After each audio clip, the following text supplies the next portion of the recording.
Hello, good evening student. देखिए 12.2 कक्षा 10वीं वालों के लिए नई किताब में एक क्वेश्चन का जो आंसर है 12.2 का पाँचवा। यदि किसी शंक्वाकार बर्तन जिसकी त्रिज्या और ऊंचाई आपको दी गई है, ऊंचाई है 8 सेंटीमीटर, त्रिज्या है खुले हुए सिरे की कितनी है 5 सेंटीमीटर, ये उल्टा रखा गया है और पानी से भरा है ना। इसमें 0.5 सेंटीमीटर की कुछ कांच की गोलाकार गोलियों को डाला गया है जिससे पानी का 1/4 भाग बाहर गिर जाता है। तो बताना कि गोलियों की जो संख्या है वो कितनी होगी। मतलब गोलियां कैसी हैं, अपनी गोलाकार हैं। ये देखो गोलाकार गोलियां हैं और अपना बर्तन कैसा है, उल्टा रखा गया, कैसा, शंकु के आकार का है। तो 1/4 भाग बाहर गिर जाता है पानी का। तो जब भी ऐसा आपको क्वेश्चन दिया जाए, जब दो आयतनों में संबंध हो, तो आपको हमेशा आपको इसका वर्णन लिख लेना कि आपको दिया गया है कि पानी से भरी हुई शंक्वाकार बर्तन की ऊंचाई, हमने ठोस ठोस चीज़ लिख दी है, बाकी फिर आपको अपने से लिख लेना है ना हिंदी। हम आपको इसका सॉल्यूशन बता ही दे रहे हैं।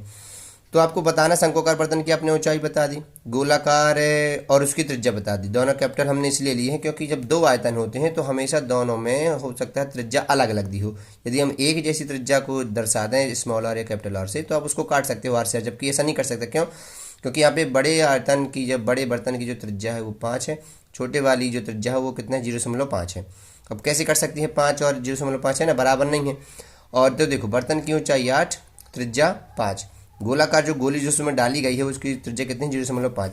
आपने मान लिया कि माना कि जो गोलियों की संख्या वो n है। तो जब इस स्थिति में आप पहुंचते हो तो हमेशा इस स्थिति में दोनों आयतन बराबर हुआ करते हैं। तो मतलब अब ये जो गोला है उसमें गोलियां आपकी शामिल हैं, तो गोलियों की संख्या गुणे एक गोलाकार गोली का आयतन बराबर हो जाएगा अपने बर्तन के आयतन का। अब 1/4 का गुणा क्यों किया गया है? क्योंकि ये जो आयतन था उसमें से 1/4 भाग पानी बाहर गिर जाता है ना।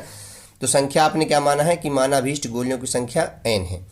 तो ये गोलियों की संख्या n गुणा एक गोली का आयतन, गोली गोलाकार है, 4/3 पाई आर क्यूब गोली का आयतन होता है और 1/4 ही है, और ये 1/3 पाई आर स्क्वायर आपके बर्तन का आयतन होता है। आप यहाँ से पाई काट सकते हो, 3 से 3 काट सकते हो।